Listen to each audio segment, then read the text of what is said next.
رکھے ہوئے علم عباس، چلے ہیں دوش پہ رکھے ہوئے علم عباس، تو سپاہ خوف زدہ سامنے سے ہٹنے لگی، جدھر سے بھیجی گئی تھی ادھر پلٹنے لگی، یوں اپنے آپ میں الجھی ہوئی سمٹنے لگی، کسی کا ہاتھ تو گردن کسی کی کٹنے لگی، سپاہ شام پہ مثل ہوا گئے عباس، فرات بولی میرے پاس آ گئے عباس،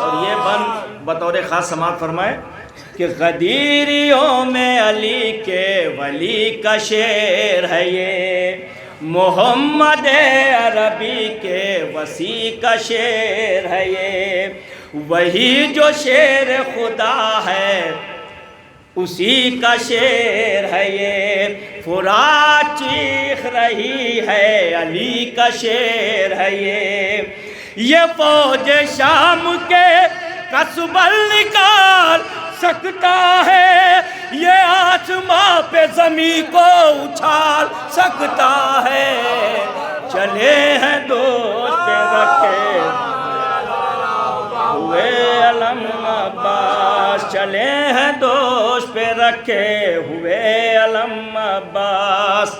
ایک اور نعرے سلوات پڑھیں،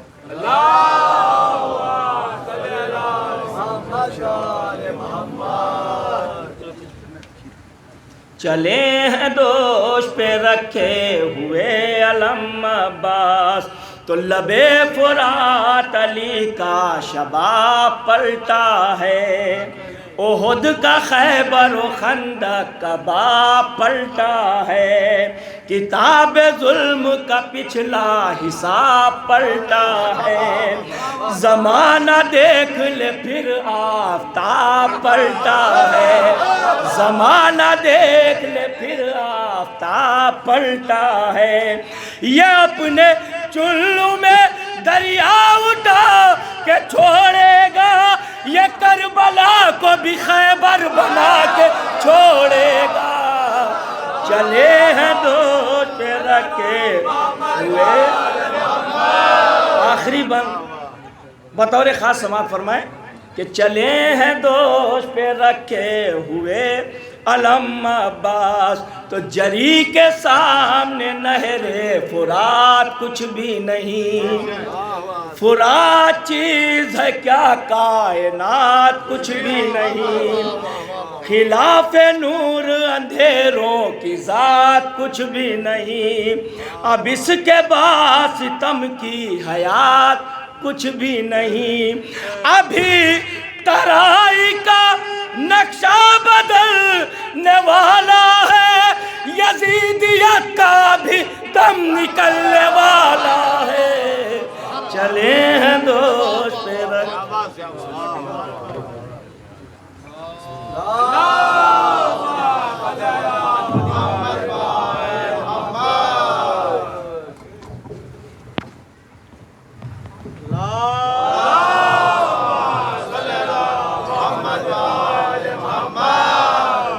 ایک بار اور درود ہے جب ہم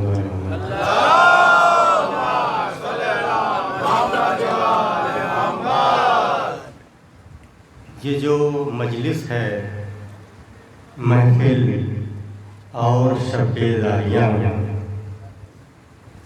یہ جو مجلس ہے محفل اور شب بیداریاں ہیں، یہ جو مجلس ہے محفل اور شب بیداریاں ہیں، جناح میں بیٹھنے اٹھنے کی سب تیاریاں، یہ جو مجلس ہے محفل اور شب بیداریاں ہیں، جناح میں بیٹھنے اٹھنے کی سب تیاریاں ہیں، جناح میں بیٹھنے اٹھنے کی سب تیاریاں ہیں، یہ جو مجلس ہے محفل اور شب بیداریاں ہیں، جنا میں بیٹھنے اٹھنے کی سب تیاریاں ہیں، دعائے فاطمہ زہرا نہیں ملتی سبھی کو، دعائے فاطمہ زہرا نہیں ملتی سبھی کو، بڑے ہی کام کی سرور کی ماتمداریاں ہیں۔ یہ جو مجلس ہے محفل اور شب بیداریاں ہیں، جنا میں بیٹھنے اٹھنے کی سب تیاریاں ہیں، جنا میں بیٹھنے اٹھنے کی سب تیاریاں ہیں، دعائے فاطمہ زہرا نہیں ملتی سبھی کو، بڑے ہی کام کی سرور کی ماتمداریاں ہیں۔ تو ابھی پردے میں ہے شاید کوئی وارث حرم کا، ابھی پردے میں ہے شاید کوئی وارث حرم کا، ابھی پردے میں ہے شاید کوئی وارث حرم کا، میں اب سمجھا یہ کیوں کعبے پہ پردے داریاں،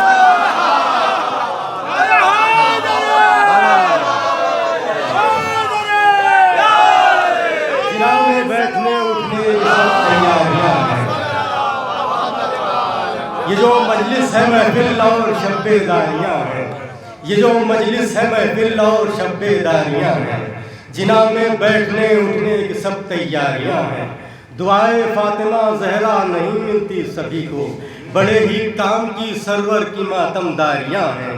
ابھی پردے میں ہے شاید کوئی وارث حرم کا، میں اب سمجھا یہ کیوں کعبے پہ پردے داریاں، میں اب سمجھا یہ کیوں کعبے پہ پردے داریاں ہیں۔ اور شعر دیکھیں کہ کھلے جو مشق، بس ختم کر دیا مولانا موصوف تشریف فرما ہے، کھلے جو مشق تو مقصود تشنا کام بنے، کھلے جو مشق تو مقصود تشنا کام بنے، ہوا علم کی ملے میرا بگڑا کام بنے، کھلے جو مشق تو مقصود تشنا کام بنے، کھلے جو مشق تو مقصود تشنا کام بنے، ہوا علم کی ملے میرا بگڑا کام بنے۔ قبلہ تشریف لیں ایک بار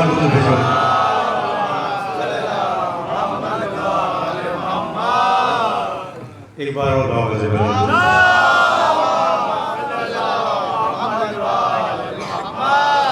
کھلے جو مشق تو مقصود تشنا کام بنے، کھلے جو مشق تو مقصود تشنا کام بنے، ہوا عالم کی ملے میرا بگڑا کام بنے۔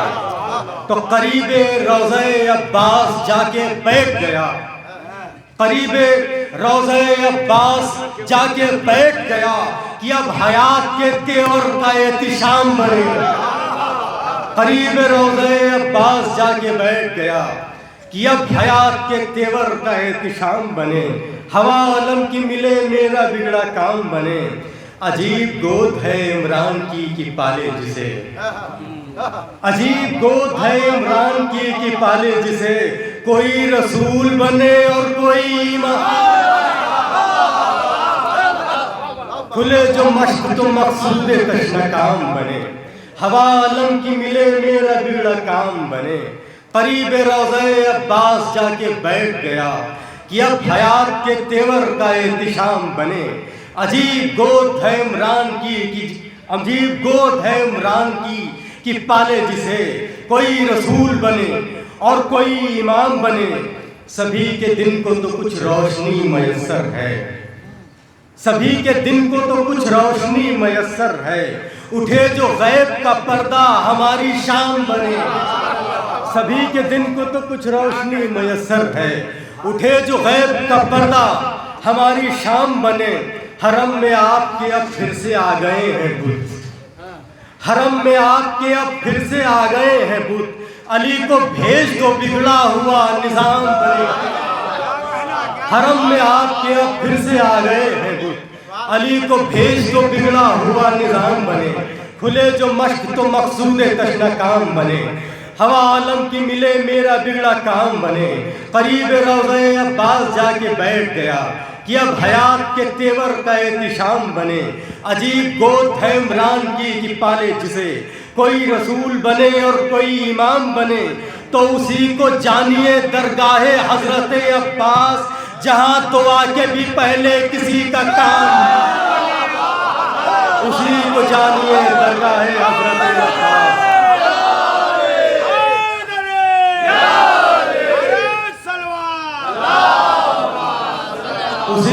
جانیے درگاہ حضرت عباس، جہاں دعا کے بھی پہلے کسی کا کام بنے، تمہاری مدح کو کردار نے چنا ہے یوں، تمہارے نام کی برکت سے میرا نام بنے۔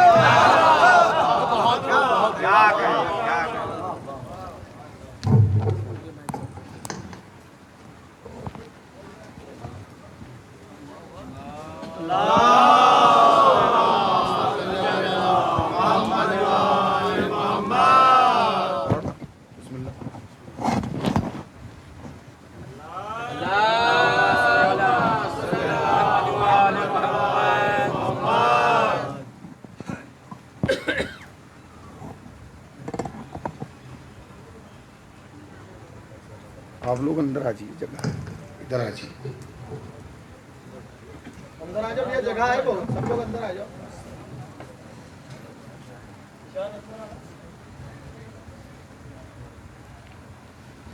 فاتحہ۔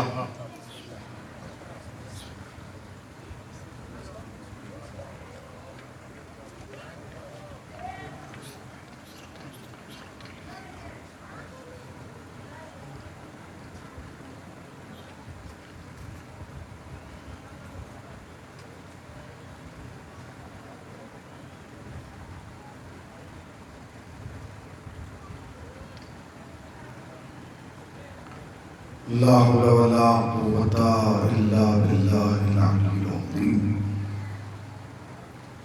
أعوذ بالله من الشيطان اللعين الرجيم، بسم الله الرحمن الرحيم۔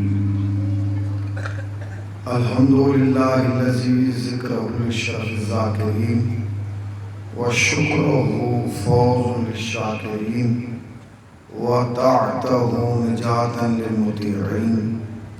الصلاة والسلام على رسول الثقلين، محبوب رب المشرقین ورب المغربین، ولی الدارین امام القبلتین، جد الحسن والحسین ابی القاسم محمد۔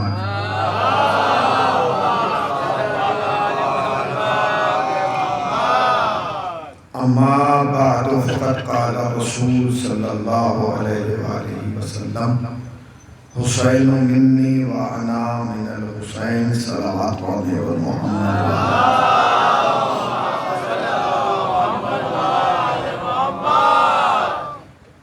انتہائی واجب احترام طلاب کعبہ اور حاضرین فرش عزا، آپ کے انجمن کی یہ سالانہ قدیم شب بیداری کی مجلس، جو شاید مجھے دوسری بار پڑھنے کا شرف اور سعادت حاصل ہوئی ہے کہ دوسری مرتبہ اس حوالے سے آپ کی خدمت عالیہ میں حاضری کا شرف حاصل کر رہا ہوں۔ بہترین اشعار ہمارے بھائی نے سنائے اور ان سے پہلے والے نے بھی بڑے اچھے اشعار سنائے۔ وہ ایک مثال ہے ہمارے یہاں اردو زبان میں دی جاتی ہے کہ خربوزے کو دیکھ کے خربوزہ رنگ بدلتا ہے، تو میرے بھی دل میں یہ ولولہ پیدا ہوا کہ 4 مصرے میں بھی پڑھوں۔ اب یہ میرے نہیں ہیں، پتہ نہیں ہے کسی کے، مگر مجھے بہت اچھے لگتے ہیں اور میں چاہتا ہوں کہ 4 مصرے پڑھوں۔ شاعر کہتا ہے کہ جنہیں بھی بغض ہے تطہیر کے گھرانے سے، جنہیں بھی بغض ہے تطہیر کے گھرانے سے، وہ جتنے پاک ہوں پھر بھی پلید رہتے ہیں۔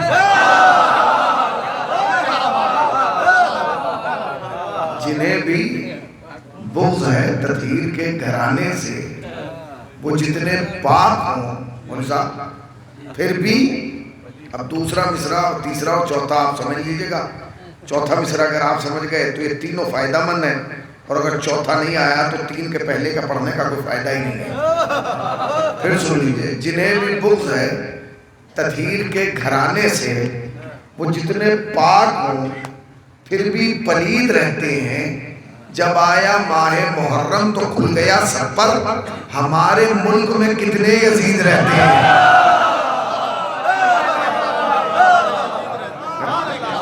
ہمارے ملک میں کتنے یزید رہتے ہیں. جب محرم آتا ہے نا تب یہ راز کھلتا ہے.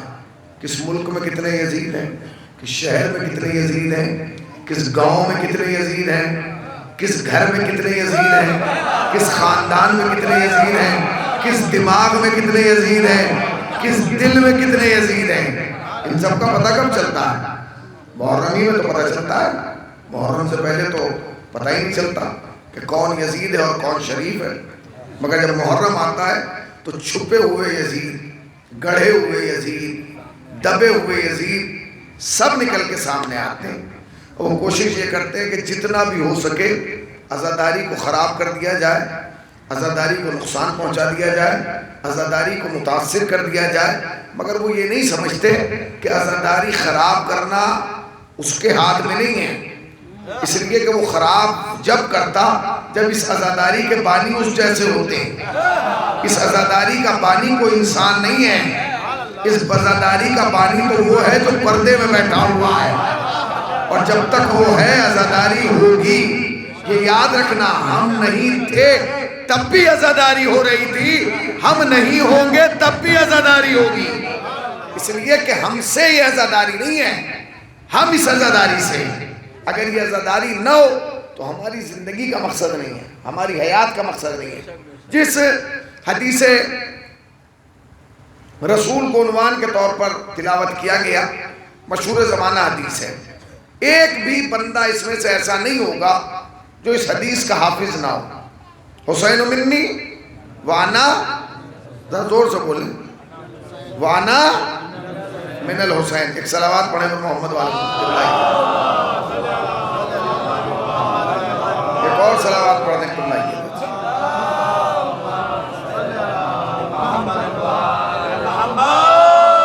ایک اور صلوات پڑھنے پر محمد.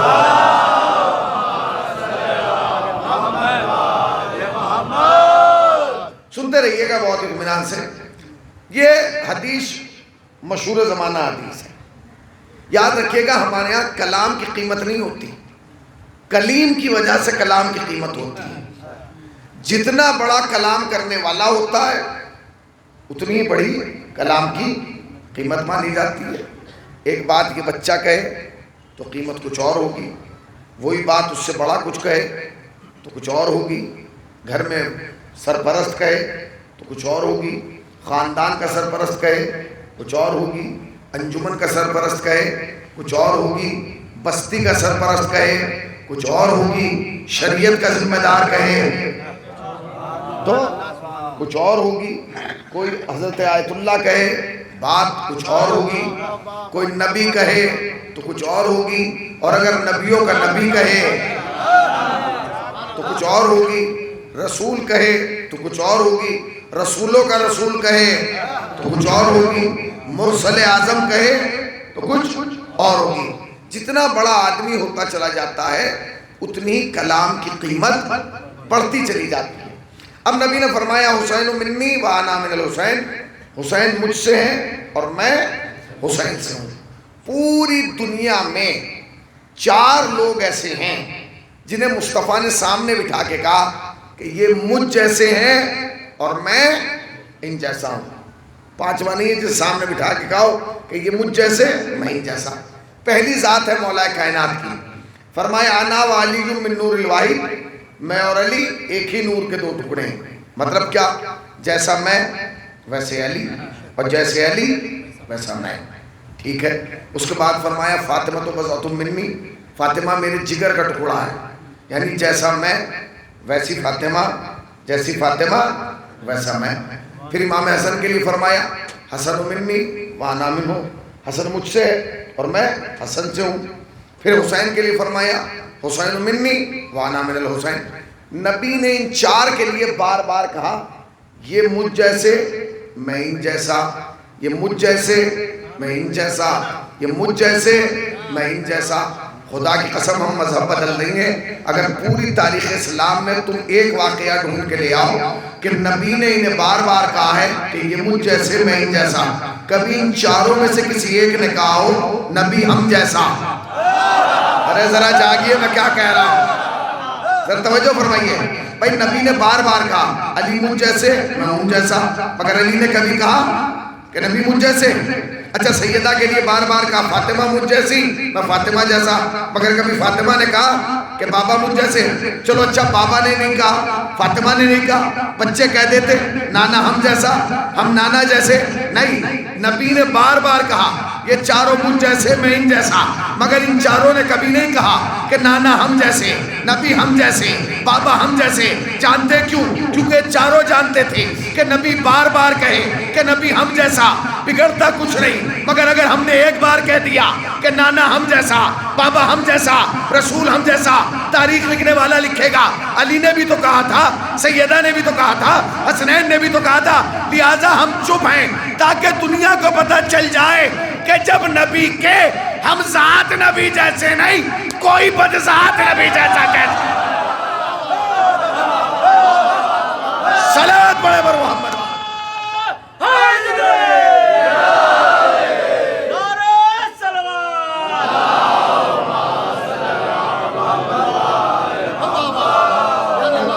صلوات پڑھے بر محمد وآل محمد وآل۔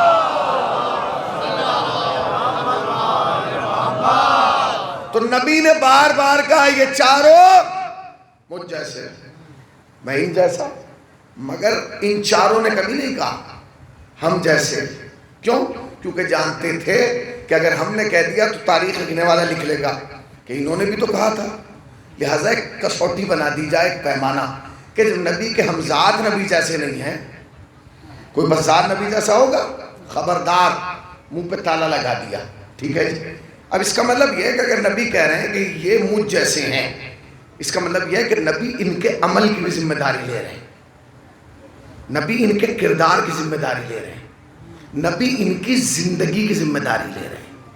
آپ نے غور ہی نہیں کیا، نبی نے کہا یہ مجھ جیسے ہیں، اس کا مطلب یہ ہے کہ ان کا عمل ان کا نہیں ہے، میرا عمل ہے، ان کا کردار ان کا نہیں ہے، میرا ہے۔ اگر یہ زندگی میں کوئی عمل کرتے ہیں تو ان کا ذاتی عمل نہیں ہے، میرا عمل ہوگا۔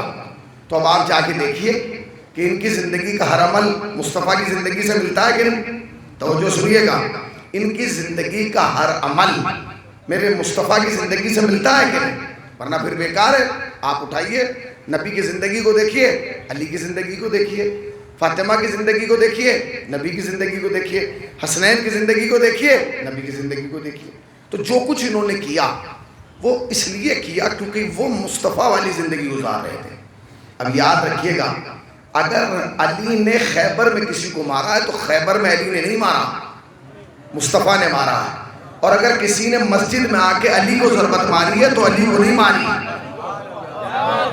ذرا سوچئے، بس تھوڑا سا توجہ دیں تاکہ میں اپنی بات آپ تک پہنچا دوں۔ بھئی اگر انہوں نے خیبر میں کسی کو مارا ہے تو انہوں نے نہیں مارا، مصطفیٰ نے مارا ہے۔ اور اگر کسی نے آ کے مسجد میں علی کو ضربت مار دی تو اس نے علی کو تھوڑی ماری ہے، مصطفیٰ کو ماری ہے۔ اور قریب آ کے جملہ کہوں تاکہ آپ اور بیدار ہو جائیں، اگر کسی کے دروازے پر فاطمہ حق مانگنے گئی تو فاطمہ نہیں گئے، مصطفیٰ گئے ہیں۔ اور اگر کوئی فاطمہ کا دروازہ جلانے آیا تو فاطمہ کا جلانے نہیں آیا، مصطفیٰ کا جلانے آیا ہے۔ اسی طریقے سے اگر حسن کو کوئی زہر دے رہا ہے تو حسن کو نہیں دے رہا ہے، مصطفیٰ کو دے رہا ہے۔ اور اگر حسن کسی سے سلوک کر رہے ہیں تو حسن نہیں کر رہے ہیں، مصطفیٰ کر رہے ہیں۔ اور اگر حسین کربلا میں آ رہے ہیں اور درجہ شہادت پہ فائز ہو رہے ہیں تو یہ حسین نہیں ہے، یہ مصطفیٰ ہے۔ اور اگر کوئی حسین کو قتل کر رہا ہے تو حسین کو نہیں کر رہا ہے، مصطفیٰ کو قتل کر رہا ہے، کیونکہ ان چاروں کی زندگی کی ضمانت کس نے لی ہے؟ رسول نے لی ہے۔ یہ اہل بیت علیہ السلام کے کردار کی طہارت تھی کہ مصطفیٰ نے بچپن میں کہا یہ مجھ جیسے ہیں، میں ان جیسا ہوں۔ ورنہ کوئی بھائی آج کے دور میں تو سگا باپ اپنے بیٹے کی ذمہ داری نہیں لیتا کہ بڑا ہو کے کیسا نکل جائے، کیا پتا۔ مگر مصطفیٰ نے فاطمہ کے بچوں کو کہا یہ مجھ جیسے، اس کا مطلب فاطمہ کے بچوں پر رسول کو اپنے جتنا بھروسہ تھا۔ ٹھیک ہے، اب سنیے، اب ان کے عمل کو دیکھیے تو سمجھیے کہ مصطفیٰ نے کیا۔ اب حسین کربلا میں آئے، کربلا میں آ گئے حسین، کیوں آئے کربلا میں؟ حسین کربلا میں کیوں آئے؟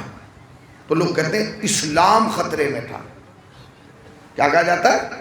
اسلام، ذرا زور سے بولیں، خطرے میں تھا. بہت اچھا ہے، آپ نے بڑا پیارا جواب تیار کیا ہے کہ حسین کربلا میں اس لیے آئے کیونکہ اسلام خطرے میں تھا. علماء بیٹھے ہیں، ان سے آپ پوچھیے. حسین کربلا میں آئے ہیں 61 ہجری میں، نبی گئے ہیں 11 ہجری میں. تو آپ جو کہہ رہے ہیں کہ اگر حسین اس لیے کربلا میں آئے کہ اسلام خطرے میں تھا، تو اسلام خطرے میں 61 ہجری میں تھوڑی تھا. نبی کی آنکھ بند ہونے کے تیسرے دن ہی سے اسلام خطرے میں تھا کہ نہیں؟ بھئی جیسے ہی مصطفیٰ کی آنکھ بند ہوئی اور تیسرے دن سے اسلام خطرے میں تھا. مگر کمال ہے، علی نے کربلا نہیں بنائی، حسن نے کربلا نہیں بنائی، حسین نے کربلا بنائی. 50 سال کے بعد حسین نے کربلا بنائی ہے. یہ وہی حسین ہے جس کے عمل کی ذمہ داری رسول نے لی ہے کہ اس کا عمل اس کا نہیں ہے، میرا عمل ہے.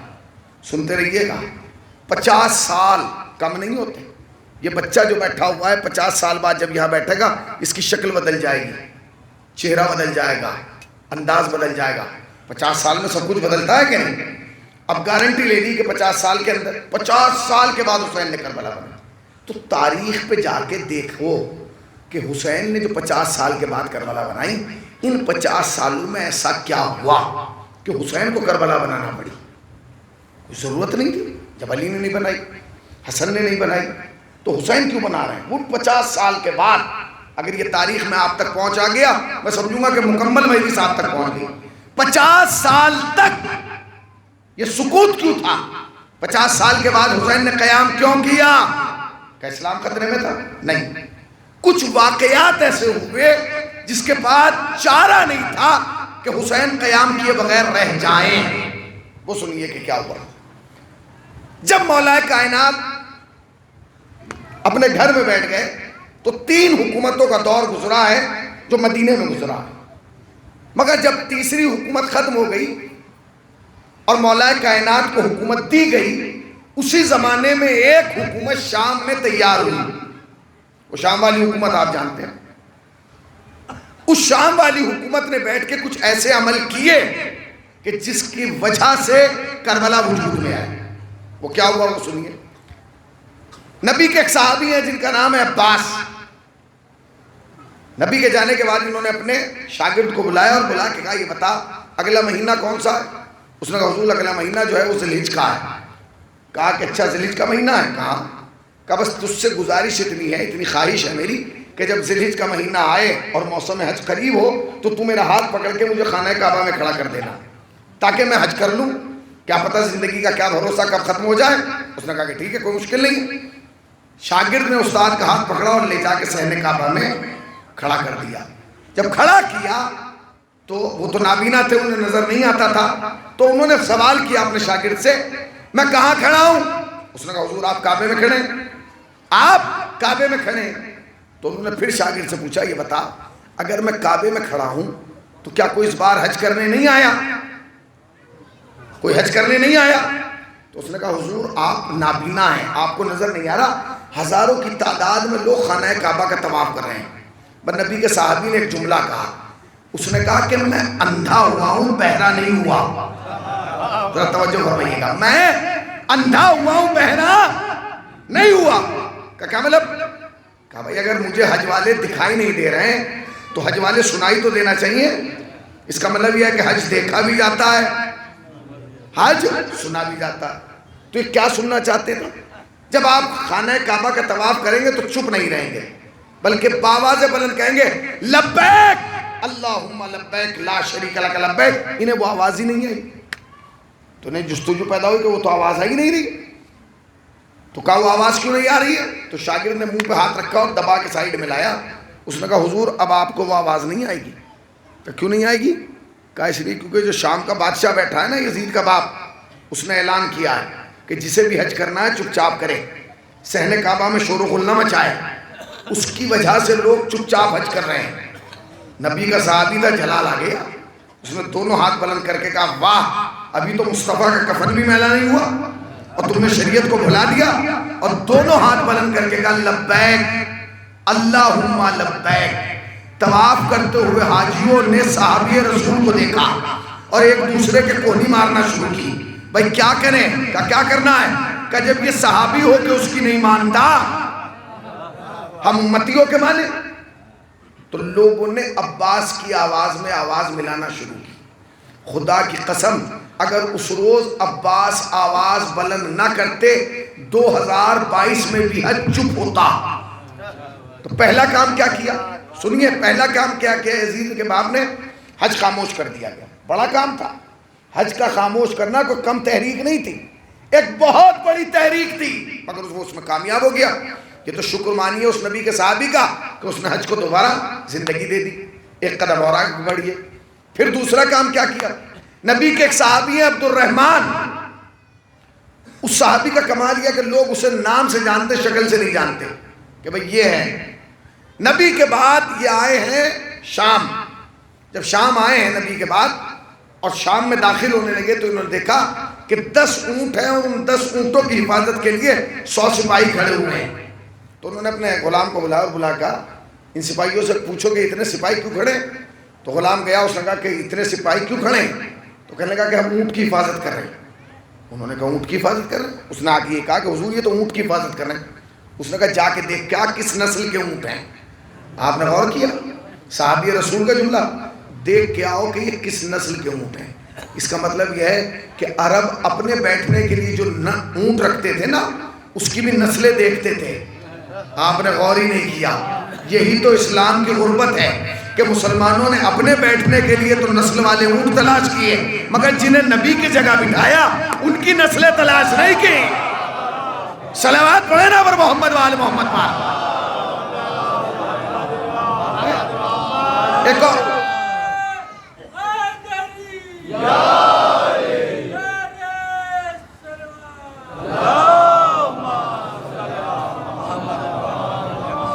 تو انہوں نے سپاہی کو بلایا ادھر آ. کہا کیا ہوا؟ کہ تم اونٹوں کی حفاظت کے لیے. یہ کون سا اونٹ ہے؟ اس نے کہا حضور یہ تو معمولی اونٹ ہے. کہا تو تم پاگل ہو گئے؟ عرب کی اتنی گرمی کے چڑیا اس دیوار چھوڑ کے اس پہ نہیں جا سکتی اور تم یہاں کھڑے ہو بھالے لیے ہوئے نیزے لیے ہوئے. اس نے کہا حضور ہم اونٹ کی حفاظت نہیں کر رہے ہیں. کہا پھر کہا جو اونٹ پہ لدھا ہوا مال ہے. کہا مال کیا ہے؟ مجھے تو نظر نہیں آ رہا کیونکہ کمر خالی ہے. اس نے کہا آپ کو نظر نہیں آئے گا ادھر آئیے. گئے کہا یہ دیکھیے. اب جو دیکھا پاس سے جا کے جس کلر کا اونٹ ہے اسی کلر کی مشکیزہ بندھی ہوئی ہے. کہنے لگے ہم تو مشکیزہ کی حفاظت کریں. بولے اس مشکیزہ میں کیا ہے؟ کہنے لگے اس میں شراب آئی ہے. کہاں سے؟ روم سے. کس کے لیے؟ بادشاہ کے لیے. نبی کا سچا سپاہی تھا، پکا صحابی تھا. بغل میں کھڑے ہوئے سپاہی سے نیزہ لیا اور جلدی جلدی مشکیزوں میں گھونپ دیا. شراب بہنے لگی. سپاہیوں نے اونٹوں کو چھوڑا، بڑے میاں کو پکڑ لیا. انہوں نے کہا مجھے کیوں پکڑ رہا ہو؟ تو کہنے کہ خالی ہاتھ تھوڑی جائیں گے، پر کچھ تو لے کے جائیں گے، آپ ہی کو لے کے چلیں گے. چلے دربار میں. سامنے یزید کا باپ بیٹھا. ادھر سے صحابی رسول کی انٹری ہوئی. وہ نشے کے عالم میں تھا. اس نے پوچھا یہ بوڑھا کون ہے؟ تو حضور ادب سے نام لیجیے، بوڑھا نہیں ہے، نبی کے صحابی ہیں. ہوں گے یہاں کیوں آئے ہیں؟ تو کہنے لگے حضور آئے نہیں ہیں، ہم لائے ہیں. کیوں لائے ہو؟ کہ حضور وہ جو ہم روم سے لائے تھے نا، چھپا کے بچا کے حفاظت کر کے، اس نے شام کے دروازے میں بھالے مار مار کے سب بہا دی. روایت کہتی ہے کہ جتنی چڑھی تھی سب اتری. کہنے لگے اتنا جرم کر کے بھی یہ بوڑھا اب تک زندہ ہے.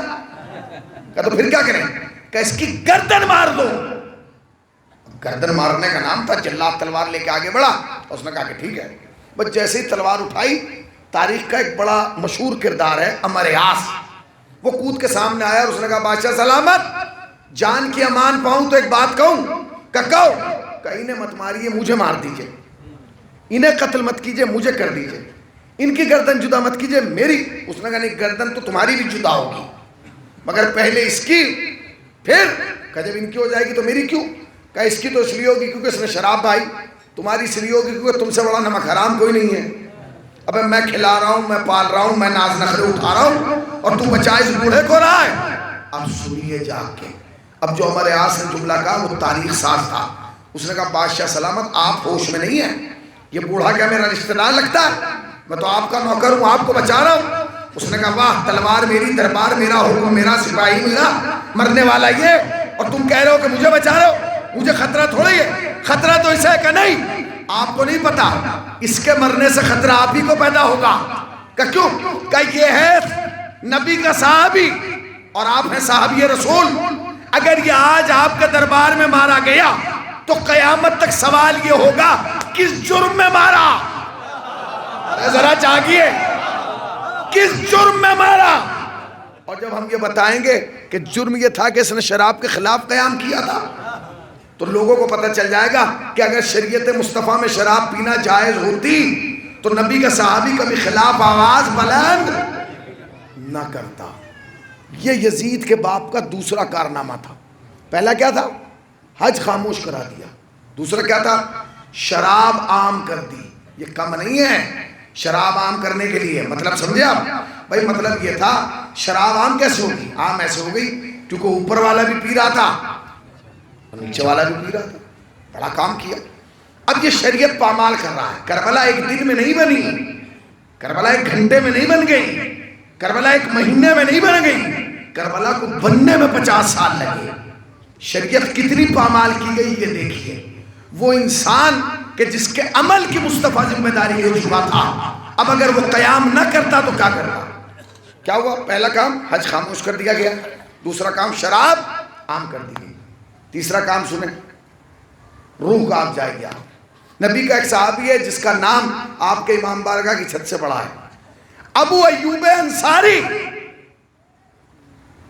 کون نہیں جانتا ابو ایوب انصاری کا نام؟ مگر اتنا بڑا نام ہے مسلمانوں کے بیچ کہ آپ سوچ نہیں سکتے۔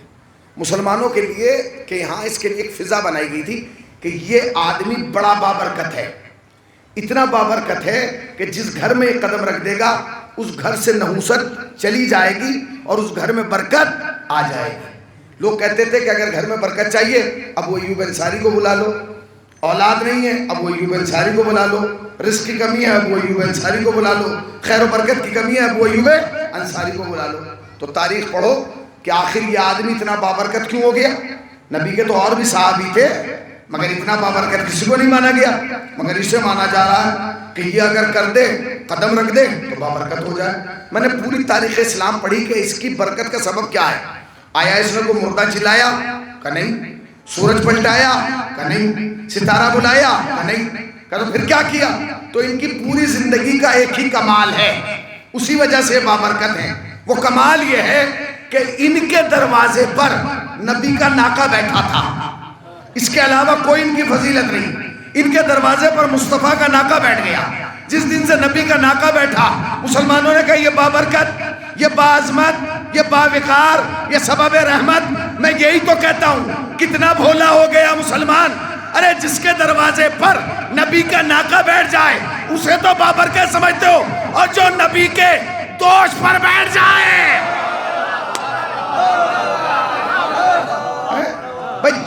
جو جس کے دروازے پر نبی کا ناکہ بیٹھ رہا ہے اسے تو تم بابرکت مان رہے ہو، اور جن کے لیے نبی خود ناکہ بن رہے بنے کہ نہیں؟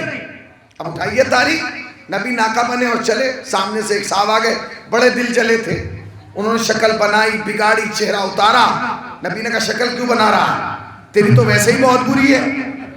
تو کہنے لگے یا نبی اللہ کمال ہو گیا، سواری کا کوئی جواب نہیں۔ خدا کی قسم اگر نبی رک جاتے میں بھی رک جاتا۔ نبی نے کہا آنکھ کھول کے دیکھ، خالی سواری نہیں سواروں کا بھی جواب نہیں۔ بس آگے بڑھ کے کہنے لگا یا نبی اللہ ایک بچے کو مجھے دے دیجئے، ایک شہزادے کو مجھے دے دیجئے۔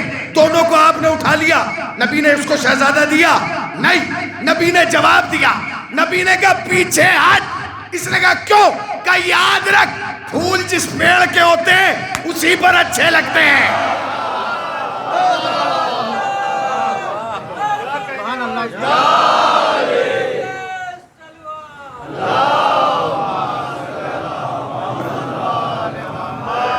پھول جس پیڑ کے ہوتے ہیں اسی پر اچھے لگتے ہیں۔ پیچھے اتنا بڑا صحابی ابو ایوب انصاری، اس کے دروازے پہ نبی کا ناکہ بیٹھا تھا۔ یہ آ گئے شام، سارا شام سمٹ کے باہر آ گیا۔ حضور میرے گھر، ہر آدمی کو اپنے گھر برکت چاہیے تھی، میرے گھر میرے گھر۔ انہوں نے کہا کسی کا دل نہیں توڑیں گے، سب کے گھر چلیں گے، بسم اللہ۔ کیسی گلی سے نمبر لگا لیتے ہیں، گلی میں داخل ہوئے، پہلے گھر میں گئے استغفار پڑھ کے واپس، دوسرے میں گئے واپس، تیسرے میں گئے واپس، چوتھے میں گئے واپس۔ اب ہوتا ہے نا ہمارے یہاں تو مزاج یہ کہ اگر کسی کے یہاں عاشور کے دن گھوڑا نہیں جاتا تو ہم پورے سال کہتے ہیں ارے چھوڑو، اس کے دروازے پہ تو مولا کا گھوڑا نہیں گیا تھا، یہ تو نبی کا صحابی ہے، کیسے برداشت کیا ہوگا۔ ہر گھر میں استغفار پڑھ کے واپس۔ اب ہر گلی میں ہر آدمی برابر نہیں ہوتا، بہت سے جذباتی بھی ہوتے ہیں۔ اس گلی میں ایک جذباتی آدمی کا بھی گھر تھا، جب اس کے گھر سے استغفار پڑھ کے واپس آئے تو تڑپ گیا اور کہنے لگا نبی کے صحابی ایک بات کہوں؟ انہوں نے کہا کہو۔ کہنے لگے کسی کے گھر میں تو رک جاتے، کسی کے گھر میں تو رک جاتے آخری آدمی تک۔ پر نبی کے صحابی نے مسکرا کے جواب دیا کسی مسلمان کے گھر لے جاتے، کسی مسلمان کے گھر لے جاتے۔ اس نے کہا کیا مطلب؟ آپ کو گھنٹہ بجانے والے لے گئے، آپ کو تلک دھاری لے کے گئے، آپ کو سنڈے کو چرچ جانے والے لے کے گئے، سارے مسلمان ہیں۔ ابو ایوب انصاری نے کہا سنو، نام سے مسلمان نہیں ہوتے، شکل سے مسلمان نہیں ہوتے، شریعت کی پابندی سے مسلمان ہوتے۔ کہا ہوا کیا؟ کہ تم جتنے گھروں میں مجھے لے کے گئے ہو ان سب گھروں میں ٹوائلیٹ جو ہے نا دشوئی قبلہ رخ بنی ہے، کیا تمہیں نہیں معلوم شریعت مصطفیٰ میں خانہ کعبہ کی طرف بیٹھ کے حاجت پوری کرنے کو منع کیا گیا؟ کہا ہمیں تو معلوم ہے۔ کہا تو پھر یہ کیسے بنے؟ تو ایک صاحب کھڑے ہوئے، اس نے کہا حضور ناراض مت ہوئیے، ہمارے یہاں تو ایسے ہی بنے ہیں جیسے مکے اور مدینے میں بنے تھے۔ کہا تو پھر؟ کہا یہ تو شام کے بادشاہ نے حکم دیا کہ توڑ کیسے بناؤ، تب ہم نے بنائے ہیں، آپ نے غور ہی نہیں کیا۔ یہ تو شام کے بادشاہ یزید کے باپ نے حکم دیا ہے کہ توڑ کیسے بناؤ۔ پر نبی کا صحابی اپنی جگہ سے کھڑا ہوا اور کھڑا ہو کے کہنے لگا پھر سنو، بنوانے والے پہ بھی لعنت، آئے ہائے آئے ہائے، بنانے والے پہ بھی لعنت اور بنوانے۔ ہم بھی تو 1400 برس سے یہ جملہ کہہ رہے ہیں جو نبی کے صحابی نے کہا ہے، بھائی ہم بھی تو 1400 برس سے یہی کہہ رہے ہیں، جنہوں نے بنوایا اور جو بنا دونوں پہ لعنت بھیج رہے۔ کہا پھر؟ کہا حضور سارے گھروں میں ایسے ہی ہیں۔ انہوں نے کہا پھر ہم نہیں رکیں گے۔ آپ نے دیکھا شریعت کو کتنا پامال کیا گیا، یعنی لوگ خانہ کعبہ کی طرف بیٹھ کے اپنی حاجت پوری کرنے لگے۔ اس سے بڑا کام کیا ہوگا؟ حج خاموش کر دیا گیا، شراب عام کر دی گئی، گھروں کے نقشے بدل دیے گئے، لوگ خانہ کعبہ کی طرف بیٹھ کے اپنی حاجت پوری کرنے لگے۔ اس نے کہا کہ ایک بھی گھر نہیں ہے۔ اس نے کہا ہم رکیں گے نہیں، جا رہے ہیں۔ اس نے کہا آپ کی مرضی، چلے جائیے۔ نکلے شام کے بعد، بادشاہ کو پتہ چلا یزید کے باپ کو کہ صحابی رسول بغیر ملے جا رہا ہے۔ اس نے کہا تو ہماری بڑی توہین ہو جائے گی، کیونکہ ہم تو خلیفۃ المسلمین بنے بیٹھے ہیں، دین کے ٹھیکیدار ہم ہیں، دین کے ذمہ دار ہم ہیں، اور یہ بغیر ملے چلا گیا، اس کا مطلب ہماری کوئی اہمیت نہیں ہے۔ سپاہیوں کو کہا جاؤ اور ابو ایوب انصاری کو بلا کے لاؤ۔ اس نے کہا حضور اگر نہ آئے، کہا اٹھا لاؤ۔ کہا اگر اٹھنے سے بھی نہ آئے، کہا مار کے لاؤ، مگر لاؤ۔ شام کے باہر نکلے تھے ابو ایوب انصاری، چند سپاہی پہنچ گئے، ابو ایوب انصاری کو گھیر لیا۔ کہاں جا رہے ہیں؟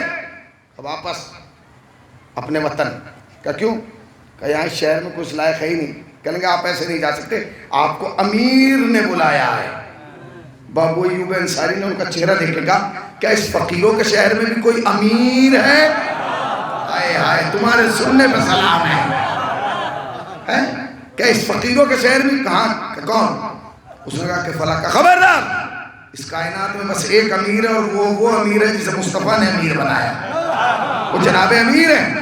کہ آپ کو ملنا ہے؟ کہ ہمیں نہیں ملنا، جا رہے ہیں۔ انہوں نے کہا ایسے تھوڑی جائیں گے، تلواریں نکالیں۔ انہوں نے کہا ہم تلوار کے زور پہ لے کے جائیں گے، جان کا بچانا واجب۔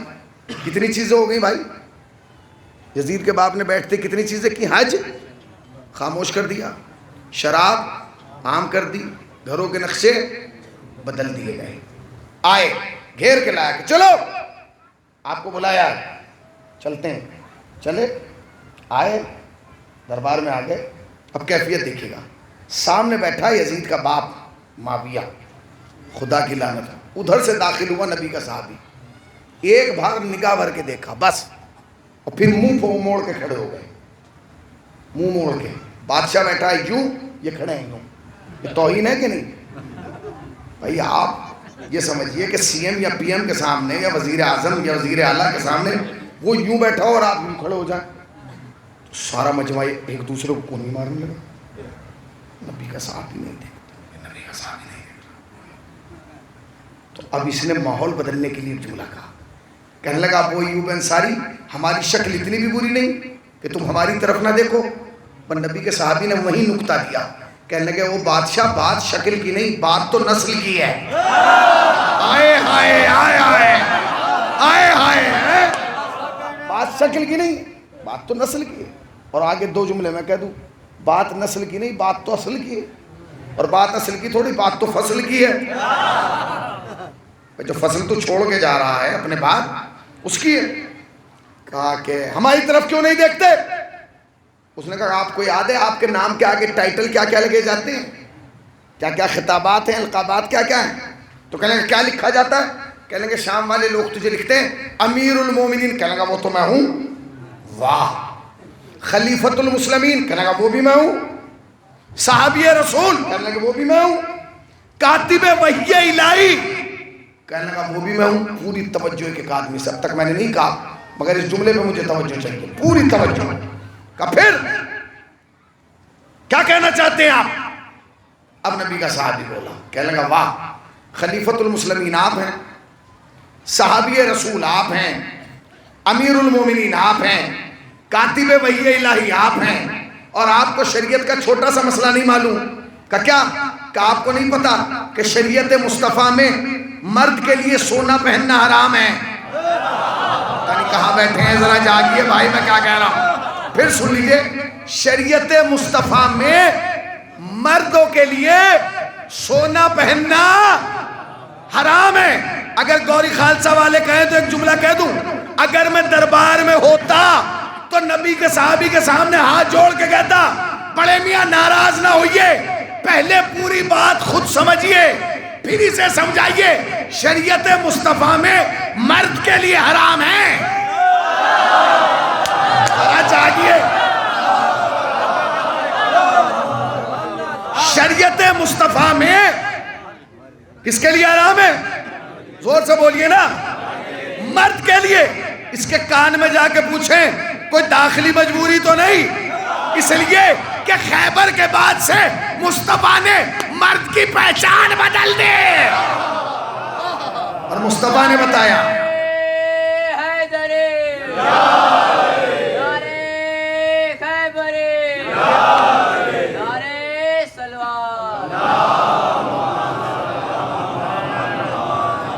شریعت مصطفیٰ میں مرد کے لیے سونا پہننا حرام ہے۔ حرام ہے، حرام ہے تو حرام ہے۔ تو کہنے لگا مجھے تو معلوم ہے۔ تو کہنے لگا پھر سونے کے زیور کیوں پہنے بیٹھا ہے؟ یہ سونے کے کڑے، یہ سونے کے ہار، یہ سونے کی انگوٹھیاں، کہنے لگے شوق ہے۔ آہا۔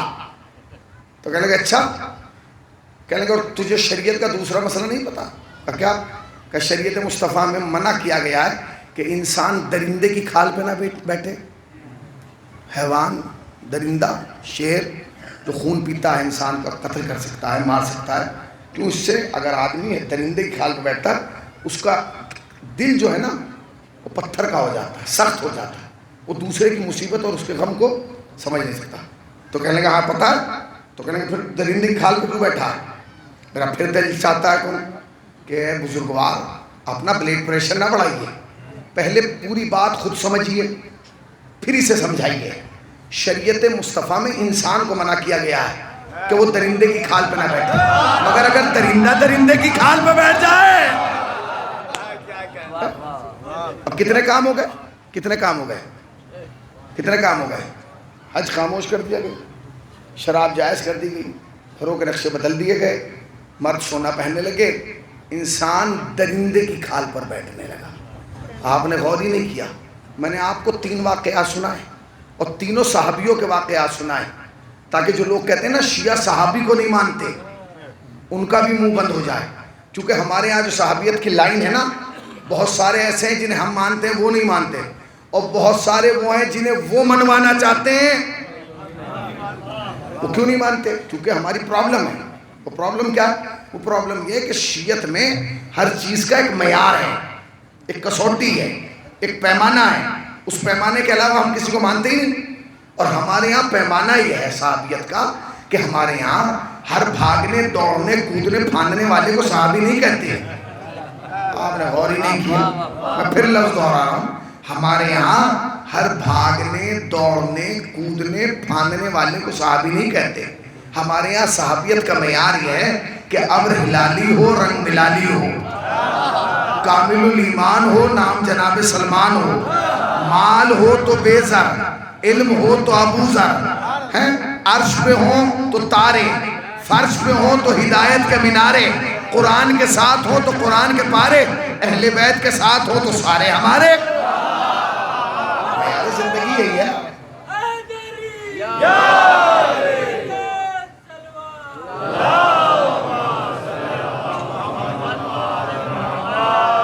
تو یہ سارے کام 50 سال کے اندر ہو گئے. آج خاموش کر دیا گیا, شراب جائز کر دی گئی, گھروں کے نقشے بدل دیے گئے, مرد سونا پہننے لگے, انسان درندے کی کھال پہ بیٹھ گیا.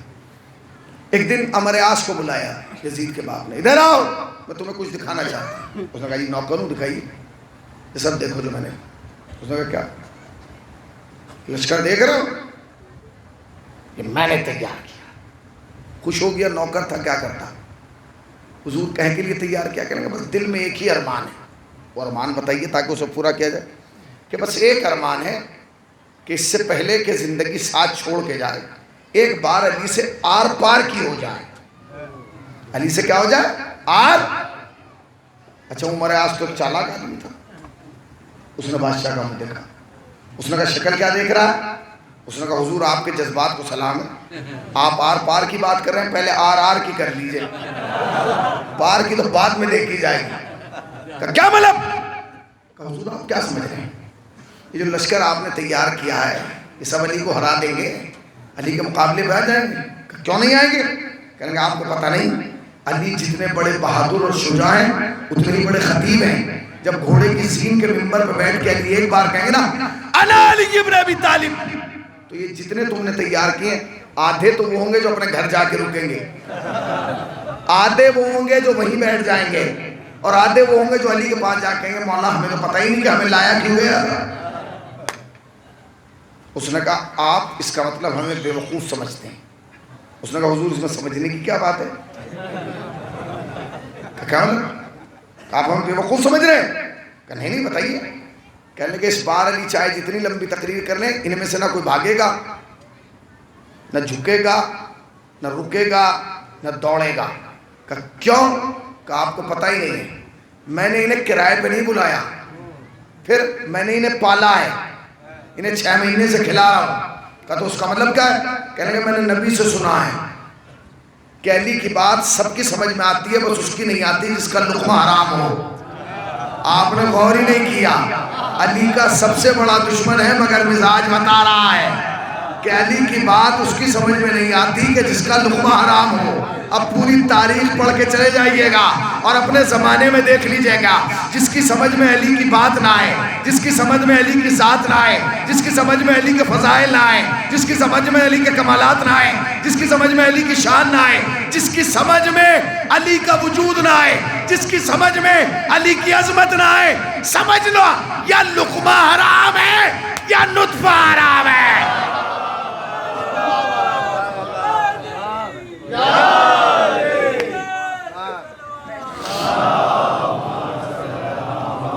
دو صورتیں, یا یہ یا وہ.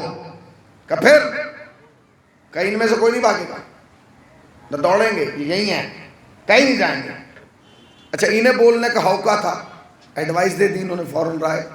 کہنے کہ حضور ٹھیک ہے, نہ کوئی بھاگے گا نہ کوئی ڈرے گا, اگر ان میں کوئی علی والا آ کے چھپ گیا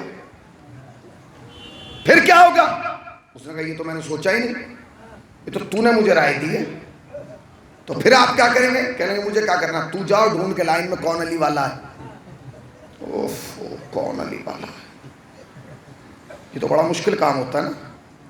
ہمیں مجلس میں پکڑنا بھاری ہو جاتا ہے کہ کون سا کس پارٹی کا بیٹھا ہے, اس کے لیے تو بڑا سخت تھا. تو گیا بیچارہ, 3 دن دھکے کھاتا رہا لشکر میں. 3 دن کے بعد آیا, بادشاہ نے پوچھا کوئی ملا علی والا؟ کہنے لگا نہیں ملا. خوش ہو گیا, کہنے لگا دیکھا اگر ہوتا تو ملتا. اس نے کہا بادشاہ مجھے نہ ملنا اس بات کی دلیل نہیں ہے کہ نہیں ہے, کہ اگر ہوتا تو ملتا. کہنے لگا تو ان علی والوں کو جانتا ہی کہ جب چاہتے ہیں تب نظر آتے ہیں, جب چاہتے ہیں تب غائب ہو جاتے ہیں. مولانا خدا کی قسم جب سے جملہ میں نے پڑھا تھا میں یہ ڈھونڈ رہا تھا کہ غائب ہونے والے شیعہ کہاں ہیں بھائی, جو ایٹومیٹک طور پہ غائب ہو جاتے ہیں, اپنی مرضی سے غائب ہو جاتے ہیں. مجھے نہیں ملا. مگر جب حزب اللہ کی 33 دن کی جنگ ہوئی اور امریکہ کے بہت سارے سپاہی مارے گئے تو امریکہ کے کمانڈر سے پوچھا گیا تم تو اتنے تھے اور وہ اتنے سے تھے, ان اتنوں نے تمہیں اتنا مارا اور تم سے وہ مارے نہ گئے, تو انہوں نے کہا ہم کیا کرتے, جب وہ آتے تھے ہمیں نظر آتے تھے, جب ہم جاتے تھے غائب ہو جاتے تھے.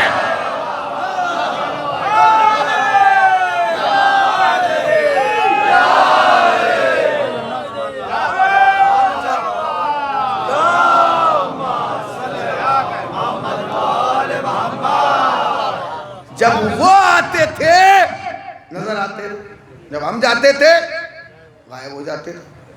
اچھا کہ پھر کہ حضور مجھے کوئی علی والا نہیں ملا. بھائی تو پھر پکڑے کیسے جائیں گے؟ ایک فارمولہ لایا ہوں, بس اسی فارمولے سے علی والا پکڑا جائے گا. فارمولہ بتاؤ کیا ہے؟ کہنے گا حضور 3 دن آپ کے لشکر میں رہا, سو نہیں رہے لوگ, کھا بھی نہیں پا رہے ہیں سکون سے, بڑے پریشان مضطرب اس طرح بھی کیفیت میں. کہنے کیا ہو گیا, انہیں کھلا بہترین آؤں, پلا اٹھاؤں, عیش و آرام کرا رہا ہوں, پھر انہیں کون سی موت آ رہی ہے جو کھا نہیں رہے ہیں؟ کیا ہو گیا انہیں پوچھو. کہنے کہ یہی تو پوچھ کے آئے ہوں بھئی, یہی فارمولہ. تو کہنے کیا کہ حضور میں نے ایک سے پوچھا بھئی پریشان کیوں ہو؟ کہنے کہ بادشاہ نے کل اعلان کیا کہ کل ہمیں جانا ہے شام سے علی کے خلاف.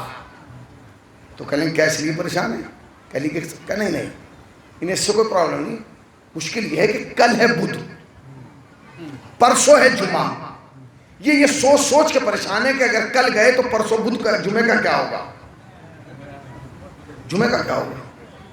تو بادشاہ نے کہا کہ کیا ہوتا, جمعے کے لیے کیوں پریشان ہے بھائی, ہم اپنی اپنی چٹائیاں بغل میں دبا لیں گے, جہاں نماز کا ٹائم آیا وہیں چٹائی ڈالیں گے اور نماز پڑھ لیں گے. کہنے کا تو ایسے علی والا نہیں پکڑا جائے گا. کہ پھر یہیں جمعے تک رکتے ہیں, جمعہ یہیں پڑھ کے چلیں گے. کہنے گے ایسے بھی علی والا نہیں پکڑا جائے گا. تو کہنے گے پھر, کہنے گے اگر علی والا پکڑنا ہے صبح اونٹ پہ بیٹھیے اور لشکر میں چلے جائیے اور سارے لشکر سے کہیے کہ پریشان ہونے کی ضرورت نہیں ہے, کسی کا جمعہ نہیں چھوٹے گا, سب جمعہ پڑھیں گے. تو سارا مجمع ایک ساتھ کہے گا حضور کیا ہم جمعہ راستے میں پڑھیں گے؟ تو تم کہنا نہیں. پھر وہ پوچھیں گے حضور کیا ہم جمعہ یہیں پڑھ کے چلیں گے؟ تو تم کہنا نہیں. تو سارا مجمع پوچھے گا حضور جب ہم جمعہ نہ وہاں پڑھیں گے نہ یہاں پڑھیں گے تو پھر کیسے پڑھیں گے؟ تو تم کہنا پریشان نہ ہو, ہم جمعہ بدھ ہی کو پڑھیں گے. یہ تمہارے سننے پہ سلام ہے. اس جملے پہ مجھے احساس ہونا چاہیے کہ میں شیشے کے سامنے نہیں شیعوں کے سامنے پڑھ رہا ہوں. کہ ہم جمعہ, بادشاہ تو چڑھا ہو گیا, کہنے لگا انہیں حرام کھلا رکھا ہے پیٹ بھر کے. تو بدھ کی بات کر رہا, میں منگل کو پڑھوا دوں, ہفتے کو پڑھوا دوں, اتوار کو چھٹی کے دن, کیا بات کر رہا ہے؟ اس نے کہا حضور آپ اپنے والوں ہی کو تو پڑھوائیں گے, پکڑنا تو علی والے کو ہے. کہ تو پھر کہ جیسے ہی آپ کہیں گے ہم جمعے کو بدھ کو جمعہ بدھ ہی کو پڑھیں گے تو جو تیرے والے ہیں وہ تو چپ ہی بیٹھے رہیں گے, مگر جو علی والا ہوگا وہ کھڑا ہو کے کہے گا بادشاہ تیرا دماغ خراب ہو گیا. اس نے کہا تو عجیب بات کرتا ہے, ابے میرے ہزاروں چپ بیٹھے رہیں گے اور ایک علی والا کھڑا ہو جائے گا, کیا اسے اس بات کا ڈر نہیں کہ میں قتل کر دوں گا؟ اس نے کہا بادشاہ تو علی والوں کو جانا ہی نہیں, تو علی والوں کو پہچانا ہی نہیں. کیا کہ یہ علی والے گردن پہ تلوار برداشت کر سکتے, شریعت کی توہین برداشت, گردن پہ تلوار برداشت کر سکتے ہیں, شریعت کی توہین. اب میں آپ سے چھوٹا سا سوال کر رہا ہوں, جمعہ بدھ کو پڑھا گیا کہ نہیں؟ بولیے. یہ باہر والے چپ بیٹھے ہیں, انہیں یقین نہیں کہ بھائی جمعہ بدھ کو پڑھا گیا کہ نہیں. تو پھر کہتے کیوں نہیں جس نے پڑھوایا اس پہ بھی لعنت, اور جنہوں نے پڑھا, اور ایک اور کہہ دوں جو لعنت نہ بھیجے اس پر بھی. تو آگے اس کا اگر اس تک ہم نے لعنت نہ پہنچائی تو پھر ہم بیکار ہیں. ایک واحد چیز تو ہے ان کی کوٹے میں جو جاتی ہے, اور دنیا کی واحد چیز ہے لعنت. جسے ایڈریس بتانے کی ضرورت نہیں ہے، بھیجنا تمہارا کام ہے، ڈھونڈنا اس کا کام ہے۔ اتنی جلدی تو گوگل اپنا راستہ نہیں ڈھونڈتا جتنی جلدی لعنت اپنا گھر ڈھونڈ لیتی ہے۔ لعنت اپنا گھر پہلے ڈھونڈ لیتی ہے۔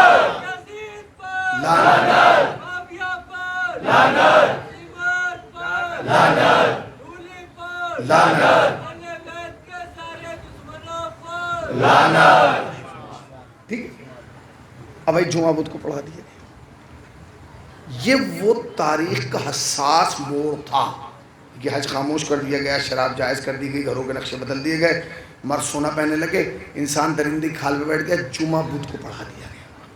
یہ وہ تاریخ کا موڑ تھا کہ جہاں یزید کے باپ کو اس بات کا یقین ہو گیا تھا کہ اب آسان ہے، کیونکہ مسلمانوں کے ضمیر اتنے مردہ ہو گئے تھے کہ بھائی جمعہ بدھ کو پڑھنا کو کم ہے۔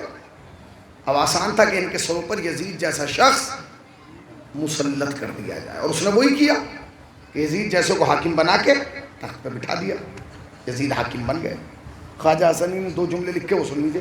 خواجہ حسنی کہتے ہیں جب یزید اب تخت پہ آیا تو یزید اپنے باپ سے 1 قدم بھی پیچھے نہیں تھا، سب کچھ وہی کرتا تھا جو اس کا باپ کرتا تھا۔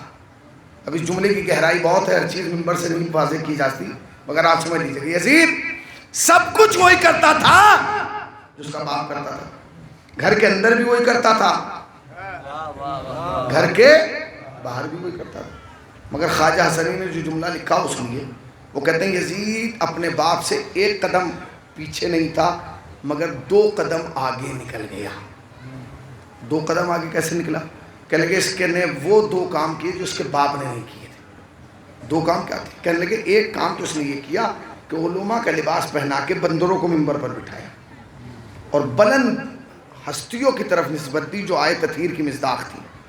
اس کے باپ نے یہ نہیں کیا، یہ اس نے کیا کہ علماء کا لباس پہنا کے بندروں کو منبر پر بٹھایا اور نسبت دی ان ذوات مقدسہ کی طرف جو آئے تطہیر کی مصداق تھی۔ دوسرا کام کیا کیا اس نے؟ روح کا افزائی تھا۔ دوسرا کام یہ کیا کہ اس نے مسجد میں بیٹھ کر شراب پی۔ اس نے فرتاز صاحب مسجد میں بیٹھ کر کیا کیا؟ شراب پی۔ کتنے کام ہو گئے؟ حج خاموش کر دیا گیا، شراب جائز کر دی گئی، گھروں کے نقشے بدل دیے گئے، مرد سونا پہننے لگے، انسان درندے کی کھال پہ بیٹھ گیا، جمعہ بدھ کو پڑھا دیا گیا، علماء کا لباس پہنا کے بندروں کو منبر پہ بٹھایا گیا، لوگ مسجد میں بیٹھ کے شراب پینے لگے۔ کیا اس کے بعد بھی حسین کربلا نہ بناتے؟ کربلا بنائی حسین نے، آ گئے حسین کربلا۔ کیا گھنٹے کی جنگ ہے؟ اگر ظاہری طور پہ لیں، باطنی طور پہ نہیں، اگر عام طریقے سے لیں تو بہت زیادہ 6 سے 9 گھنٹے کی جنگ۔ 6 سے 9 گھنٹے میں پوری جنگ کربلا ختم ہو گئی۔ 6 سے 9 گھنٹے میں جنگ ختم ہو گئی۔ حسین کا سر نو کے سنا پہ آ گیا، تب علیہ جنگ بچ گیا، فتح کے نقارے بجنے لگے۔ ابھی روئیے گا نہیں، میں مسائل نہیں پڑھ رہا ہوں، ابھی مجلس کا جز باقی ہے۔ یہ تو میں نے آپ کو پھیلایا ہے نا، اب اسے سمیٹنا ہے۔ 10 منٹ کے اندر مجلس ختم ہو جائے۔ ظاہری طور پہ حسین کا سر نو کے سنا پہ آ گیا اور فتح کے نقارے بج گئے۔ اب لوگوں نے تبصرہ کرنا شروع کیا، حسین کربلا میں آئے تھے، فائدہ کیا ہوا؟ جیتا تو یزیدی، ذاکر نائک نے ہی تو کہا تھا بھئی جیت تو یزیدی کی ہوئی۔ ٹھیک ہے بھیا، اگر یزید جیتا ہے تیری نگاہ میں تو ٹھیک ہے، تو یزید کی جیت کا اعلان بنا اور محرم میں اعلان کیا کر کے یزید جیت گیا، نقارے بجوا، جشن کر۔ مگر اگر یاد رکھ، اگر یزید جیتا ہے تو پھر جمعہ بدھ کو پڑھ۔ کہاں بیٹھے ہیں آپ؟ ذرا جاگیے۔ نہ میں نے اب تک تاریخ سنائی ہے، اب سمیٹ رہا ہوں۔ اب تک تاریخ تھی، اب ان 5 منٹ میں ختم سن لیجیے گا۔ بھئی اگر یزید جیتا ہے تمہارے مطابق، تمہارے اعلان کے، تمہارے شعور کے، تمہارے فکر کے مطابق، تو پھر جمعہ بدھ کو پڑھو۔ پڑھو، کوئی ہے مائی کا لال جو جمعہ بدھ کو پڑھ لے؟ ہر آدمی کہے گا اجی جمعہ تو جمعہ ہی کو ہوگا، تو پھر چونچ بند کر کے بیٹھ جا، اس لیے کہ جب تک جمعہ جمعے کو ہوتا رہے گا حسین کی جیت کا اعلان ہوتا رہے گا. جب تک جمعہ جمعے کو ہوتا رہے گا حسین کی جیت کا اعلان ہوتا رہے گا. حسین جیت گئے، حسین ہار گئے، یزید جیت گیا. تم اعلان کر رہا ہو، ہم بتائیں گے کون جیتا، ہم بتائیں گے. رسول گئے 11 ہجری میں، 61 میں بن گئی کربلا. 11 اور 61 کتنے ہو گئے؟ زور سے بولیے، 10 منٹ میں مجلس ختم ہو رہی. کتنا ہے؟ 50 سال. 11 میں گئے نبی، 11 میں گئے اور 61 میں کربلا بنی، یعنی 50 سال کے اندر. ٹھیک ہے، 11 اور 61 50 ہو گئے. ٹھیک ہے، 50 سال میں سن 61 ہجری میں کربلا بنی. 61 ہجری میں کربلا بنی ہے. اور ہم یہاں گوری خالصہ میں کب بیٹھے ہیں؟ 17 محرم 1444 ہجری، یعنی کربلا بننے کے 1375 سال کے بعد ہم گوری خالصہ میں بیٹھے ہوئے ذکر حسین کر رہے ہیں. آپ نے غور ہی نہیں کیا. پھر سن لیجئے، آپ پھر سن لیجئے. 1375 سال کے بعد کربلا کے حسین کی شہادت کے 1375 سال کے بعد گوری خالصہ میں اتنا بڑا مجمع مومن اور مومنات کا بیٹھ کے شام کو 5 بجے سے 6 بجے تک ذکر حسین کر رہا ہے. اور یہ کیا اعلان کر رہا ہے؟ یزید والے اپنا اعلان کر رہے ہیں، ہم اپنا اعلان کر رہے ہیں. مگر اب ہم بتائیں گے کہ حسین کی فتح کیسے ہے، حسین جیتے کیسے ہیں. سنو، 50 سال میں دشمن میں اتنی طاقت تھی کہ اس نے جمعہ بدھ کو بڑھوا دیا. مگر قتل حسین کے بعد 1385 سال کے بعد کسی کے باپ میں دم ہے جو جمعے کے دن شام کو 5 بجے بڑھوا دے؟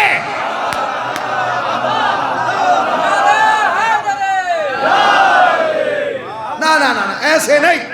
اپنی طاقتوں کو جمع کیجئے. لگے مجھے کہ مجلس مکمل ہو رہی ہے. بھائی 50 سال کے اندر دشمن میں اتنی طاقت تھی، پوری توجہ، کہ اس نے مسجد میں بیٹھ کے شراب پی. مگر کربلا کے 1385 سال کے بعد کسی کے بام میں دم ہے جو مسجد کے سامنے شراب کی دکان کھلوا دے؟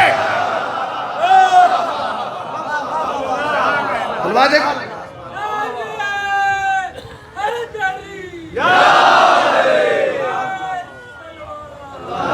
کھلوا دے گا؟ کھولیے آپ ذرا دکان، گریبان پکڑ لیں گے. اور سنو، شیعہ نہیں،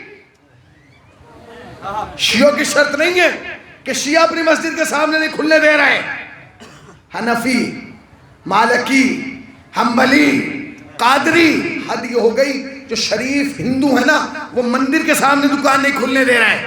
یہ بیداری کس نے دی؟ یہ ذہن کس نے بنایا؟ آپ کیا کہہ رہے ہیں؟ حسین نے لوگوں کو زندگی دی ہے، انسانوں کو شعور بخشا ہے. 50 سال میں دشمن میں اتنی طاقت تھی کہ اس نے اللہ کے گھر میں اللہ کی لبیک بند کرا دی. کرائی نا؟ جبکہ اللہ کی لبیک ہے محدود.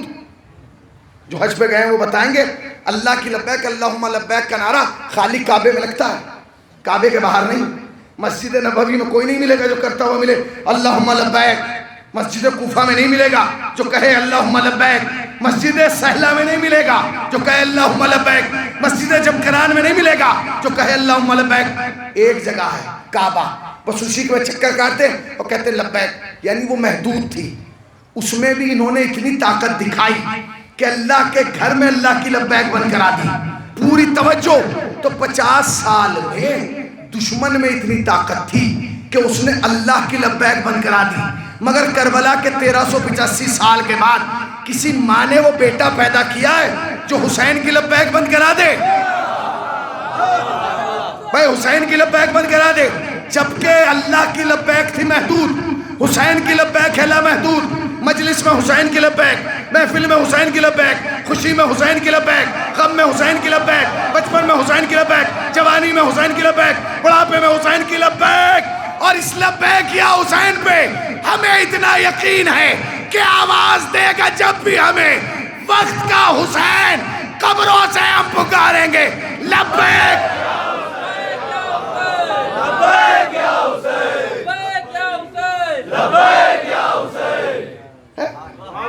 تو کون جیتا؟ بھائی جیتا کون؟ تم کسے کہہ رہے ہو جیتا؟ جیت گیا یزید، یزید جیت گیا۔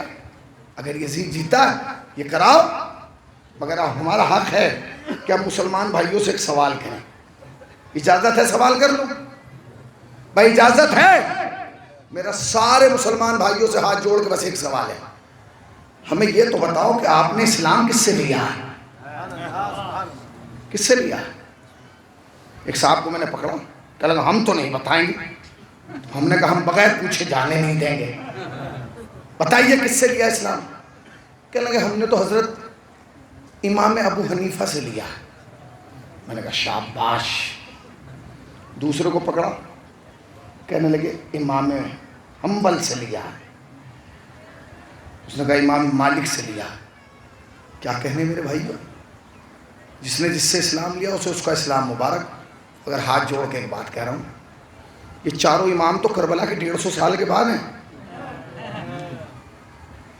چاروں امام مالکی، حنفی، شافعی، حنبلی، یہ سارے اس کے بعد ہیں، کربلا کے 150 سال کے بعد تو پیدا ہوئے ہیں۔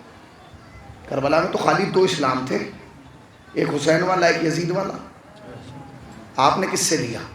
اب پوری دنیا میں ایک مسلمان نہیں ملے گا جو سینہ چوڑا کر کے کہے ہم نے یزید سے لیا، کیونکہ اسے پتا کہ اس نے اگر ایک دفعہ کہہ دیا کہ میں نے یزید سے لیا تو شیعہ گریبان پکڑ کے کہیں گے پڑھ جمعہ بدھ کو۔ پی مسجد میں بیٹھ کے شراب۔ کربلا میں تو 2 اسلام تھے، ایک حسین والا ایک یزید والا۔ آپ نے کس سے لیا؟ اب سب ہاتھ جوڑ کے کہتے ہیں ہم نے تو سیدنا حسین سے اسلام لیا۔ سیدنا حسین سے اسلام لیا ہے تو بھیا پھر ہاتھ جوڑ کے ہماری گزارش یہ ہے کہ جب سب نے سیدنا حسین سے اسلام لیا ہے تو پھر موت آتی ہے عاشور کو جلوس میں آتے ہوئے، دم نکلتا ہے شب بیداریوں میں آتے ہوئے، تیرا دم گھٹتا ہے مجلسوں کا اعلان سنتے ہوئے، تو کیا کریں؟ جب بھی مجلس ہوا کرے آؤ، جب بھی جلوس نکلا کرے آؤ، جب بھی شب بیداری ہوا کرے آؤ۔ کہہ لیں گے وہ ہم آ تو جائیں گے مگر ماتم نہیں کریں گے۔ تو تمہیں ماتم کرنے بلا کون رہا ہے؟ اس لیے کہ شیعت کی تاریخ رہی ہے ہم نے حسین پہ ماتم کرنے کے لیے کرائے پہ نہیں بلایا۔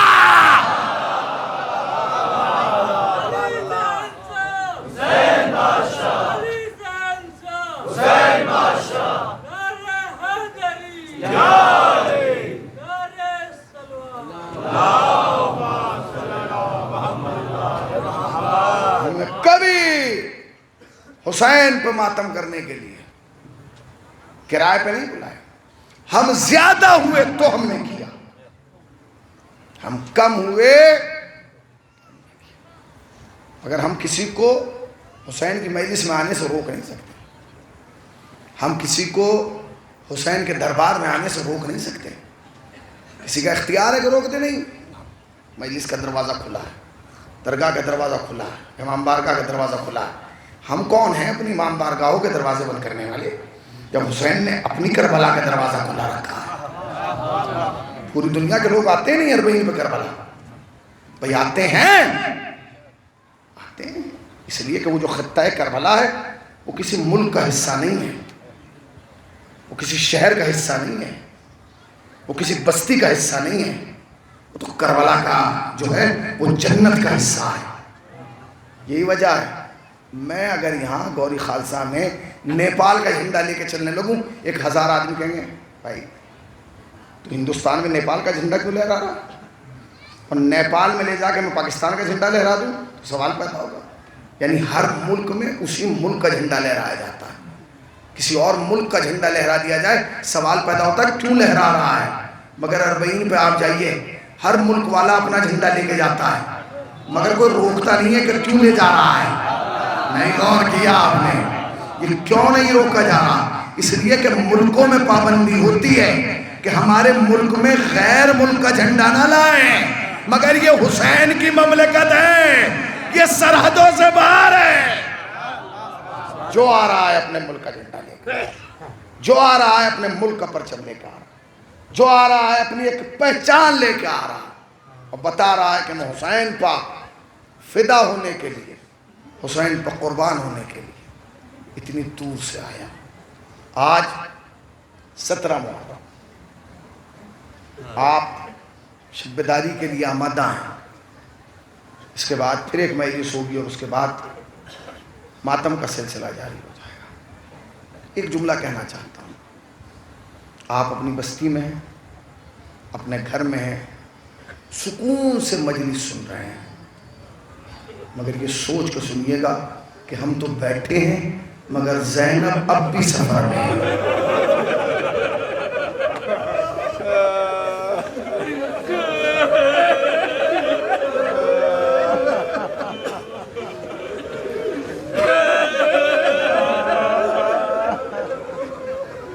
زینب اب بھی سفر میں ہے، اور ہمارا اور آپ کا سفر نہیں ہے، یہ زینب کا مصیبت و بھرا سفر ہے۔ شام غریبہ سے زینب سفر میں ہے نا، شام غریبہ سے جو زینب نے آنکھ کھولی اب تک سوئی نہیں ہے،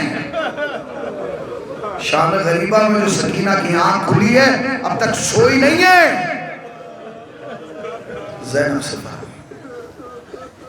اور سفر کتنا مصیبت بھرا، جو زینب کا اونٹ ہے نا، اس اونٹ کو چاروں طرف سے سپاہیوں نے گھیرا ہوا، مگر کسی کا بھی ہاتھ خالی نہیں ہے، ہر سپاہی کے ہاتھ میں ایک نیزہ ہے، مگر اس نیزے کی کیفیت یہ کہ حسین زینب دائیں جانب دیکھتی ہے تو وہ نیزہ نظر آتا ہے جس پر حسین کا سر ہے، کہتی ہے بھیا تیری کٹی ہوئی گردن کو دیکھ نہیں سکتی، بس زینب بائیں طرف دیکھتی ہے بائیں جانب تو وہ نیزہ نظر آتا ہے جس پہ علی اکبر کا سر ہے، میرے لال تجھے بھی نہیں دیکھ سکتی۔ اب زینب سامنے دیکھنا چاہتی ہے تو عباس کا سر ہے، تو زینب زمین کی طرف دیکھتی ہے تو کیا دیکھتی ہے؟ سجاد پیدل چل رہا ہے۔ کیفیت سمجھئے کیا کرے زینب، بڑا سخت ہے نا زینب کے لیے، بڑا دشوار ہے زینب کے لیے۔ ایک لمحہ وہ آتا ہے کہ وہ نیزہ جس پر امام حسین کا سر مبارک تھا وہ چھٹتا ہے سپاہی کے ہاتھ سے اور زمین میں گر جاتا ہے۔ سارے سپاہی آگے اس بات کا چاہتے ہیں کہ یہ نیزہ نکل جائے، زور لگا رہے ہیں، کھینچ رہے ہیں، مگر نیزے کو جنبش نہیں ہوتی۔ شمر نے پوچھا قافلہ کیوں رکا؟ کہا وہ جو حسین کے سر والا نیزہ ہے نا وہ زمین میں گر گیا۔ کہا تو نکالو، کہا نکل نہیں رہا، وہ ایسے نہیں نکلے گا مجھے معلوم ہے۔ کہا کیسے نکلے گا؟ کہا اس کے لال سجاد کو بلاؤ۔ جزاک اللہ مولا تمہیں تو اور سجاد کو بلایا اور شمر ایک پیار کرنے والی چیز لہراتا ہوا چلا اور سجاد کی پشت پہ مار کے پوچھتا ہے پوچھ اپنے بابا سے کہ تیرے بابا کا سر آگے کیوں نہیں بڑھتا۔ سید سجاد آئے اور سر حسین کے سامنے دو سالوں ہو بیٹھے، کہتے بابا آپ کو میری غربت کی قسم ہے بابا، بابا بتائیے آپ کا سر آگے کیوں نہیں بڑھتا؟ امام نے کوئی جواب نہیں دیا، کہتے ہیں بابا اب مجھ میں تازیانے کھانے کی طاقت نہیں ہے بابا، بابا بتائیے آپ کے سر میں سے نہ نہیں جواب آیا۔ پھر کہتے ہیں بابا آپ کو سکینہ کی یتیمی کی قسم ہے بابا، بس یہ سننا تھا لب امام ہلے، آواز آئی سجاد میرا سر آگے کیسے بڑھے؟ اس لیے کہ جس سکینہ کی یتیمی کی قسم دے رہا ہے نا وہ سکینہ اونٹ سے گر گئی۔ مولا تمہیں بندہ دے سوائے کو سرکار باپ دے سجاد وہ سکینہ اونٹ سے گر گئی۔ جناب زینب کو بلایا، پھوپھی اماں سکینہ اونٹ سے گر گئی، جس راستے سے قافلہ آیا تھا زینب چلی، اینا اینا سکینہ، اینا اینا سکینہ، اینا اینا سکینہ، سکینہ کہاں ہو؟ سکینہ کی تو آواز نہیں آئی، ایک نشیب سے بی بی کی آواز آئی، اے بی بی آہستہ بول بچی سو گئی۔ اب جو جناب زینب گئی کیا دیکھا؟ ایک کالے برخے والی بچی سکینہ کو کلیجے سے لگائے بیٹھی ہے۔ بی بی آپ کا بہت شکریہ، کہ آپ نے اس بچی کو سلا دیا، اس لیے کہ شام غریبہ کے بعد سے لے کر یہ بچی اب تک سو نہیں پائی۔ آگے بڑھی، بچی کو ہمیں دے دیجئے۔ بچی کو لیا، کلیجے سے لگایا، چند قدم چلی، نہ جانے کیا خیال آیا، واپس پلٹی پلٹ کے کہتی ہے بی بی اب تو ہم کربلا سے لٹ کے آئے ہیں، ہمارے پاس کوئی ایسی چیز نہیں ہے جو تجھے بطور تحفہ پیش کر دیں، مگر بی بی میں شافعِ محشر کی نواسی ہوں، میرا نانا نبی ہے، میں وعدہ کرتی ہوں قیامت کے دن اپنی ماں سے کہہ کے تیری سفارش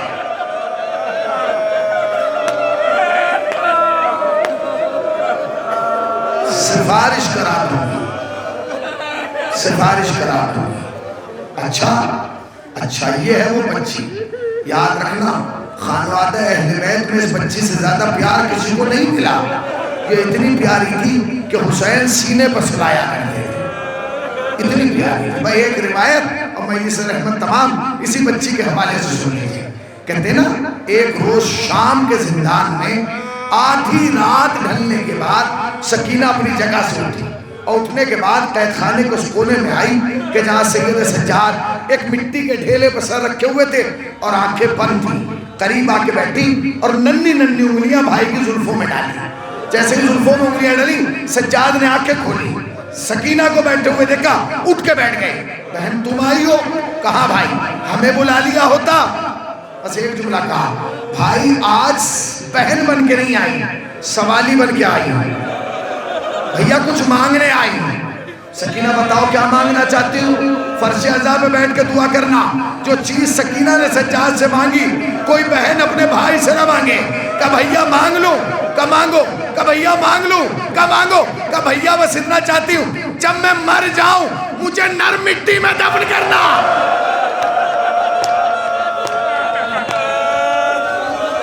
جزاک اللہ، رونے میں کوتاہی نہ کرنا، تمہاری آوازیں گریہ کم نہ ہو،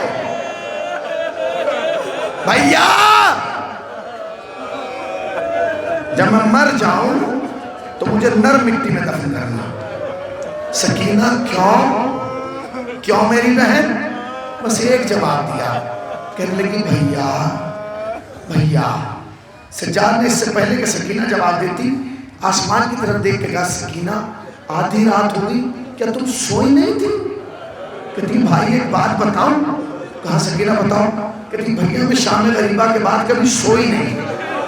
کہ کیوں نہیں سوئی؟ کہ بھیا کیسے سوتی؟ جب بھی آنکھ بند کرتی تھی خام میں ایسے لگتا تھا جیسے شمر تماچے مارنے آ رہا، اے بھیا میں تڑپ کے جاگ جاتی۔ ہاں سکینہ یہ کیا کہہ رہی ہو میری بچی کہ ہم تمہیں نرم زمین پر دفن، کیوں میری بہن نرم مٹی میں کیوں دفن ہونا چاہتی ہو؟ کلیجہ سنبھال لینا ہوتا ہے، جو سکینہ نے جملہ کہا نا کلیجہ پھٹ جاتا ہے ہر غیرت دار بھائی کا۔ سمجھو کہ 3.5 سال کی بہن ہے، 24 سال کا جوان بھائی امام وقت ہے، مختار کائنات امام بیٹھا ہوا ہے، کہتی ہے بھیا ہمیں نرم مٹی میں دفن کرنا۔ سکینہ کیوں؟ اور رو کے کہتی ہے اس لیے چونکہ ہڈی پیاس میری ہڈیوں میں اتر گئی، پیاس میری ہڈیوں میں۔ سجاد نے سکینہ کا چہرہ دیکھا، دیکھ کے کہتے سکینہ ایک بات کہوں، میں جانتا ہوں تم امام کی بیٹی ہو، امام کی پوتی ہو، امام کی بہن ہو، امام کی پھوپھی ہو، مگر سکینہ یہ لفظ بڑا ہے تیری عمر کم ہے، یہ لفظ بڑا ہے تیری عمر کم ہے۔ کہ کیوں؟ سکینہ تجھے معلوم ہے نا میری بہن جب پیاس ہڈیوں میں اترتی ہے تو کیا ہوتا ہے؟ کہتی ہے نہیں بھائی آپ امام وقت ہیں، آپ بتائیں کہ جب پیاس ہڈیوں میں اترتی ہے تو کیا ہوتا ہے؟ سید سجاد نے کہا سکینہ قریب آ، سکینہ قریب آئی، بٹھایا سامنے، کہتے سکینہ سنو جب پیاس لگتی ہے پہلے گلا خشک ہوتا ہے، جب پیاس اور بڑھتی ہے تو منہ خشک ہوتا ہے. جب پیاس اور بڑھتی ہے زبان پر کانٹے نکل آتے ہیں. جب پیاس اور بڑھتی ہے زبان پر دراریں پڑنے لگتی ہیں. جب پیاس اور بڑھتی ہے بدن سے طاقت جانے لگتی ہے. جب پیاس اور بڑھتی ہے آنکھوں کے سامنے اندھیرا آنے لگتا ہے.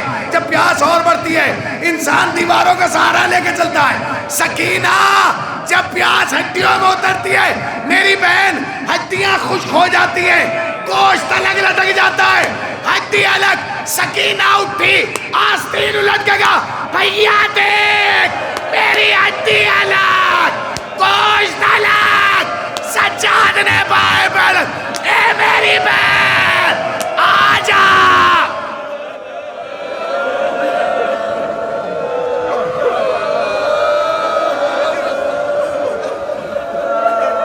مولا آپ کو گزرنا ہے سوائے غم سرکار ہے. ہاں سکینہ کھڑی ہوئی, بھیا دیکھ میری ہڈی الگ میرا گوشت الگ ہے. بھیا دیکھ میری کھال لٹک گئی ہے. بھیا میری ہڈیوں میں پیاس آ رہی ہے.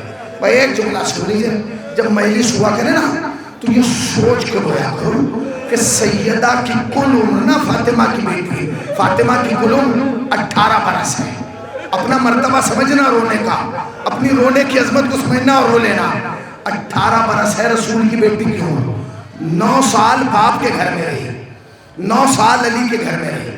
جب تک رسول کے گھر میں رہی رسول کو ایک تمنا رہی, فاطمہ کچھ مانگے, فاطمہ کچھ مانگے. فاطمہ نے نہیں مانگا. جب علی کے گھر میں آئی علی کو زندگی بھر تمنا رہی فاطمہ کچھ مانگے, فاطمہ نے نہیں مانگا. سنو گے عزادارو, شرف سمجھو اپنا, جس نے رسول سے نہیں مانگا, جس نے علی سے نہیں مانگا, وہ سیدہ ہر مجلس میں آ کے عزادار کے سامنے ہاتھ پھیلا کے, اے میرے لال کے عزادارو آنسو دے دو, میرے بچے کے ساتھ تڑپ رہے, یہ آنسو زخم حسین.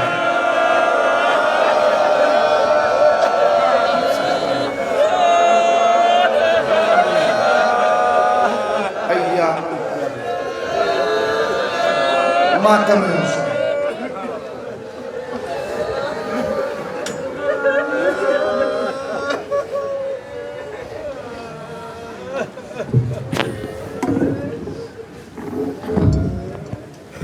مومن اعزاز سے گزارش ایک مرتبہ سورہ الحمد اور 3 مرتبہ سورہ قل اللہ کی تلاوت فرما کر مرحومین شان علی ابن حسن علی, حسن علی ابن علی احمد اور فاطمہ بیگم بنت بندے علی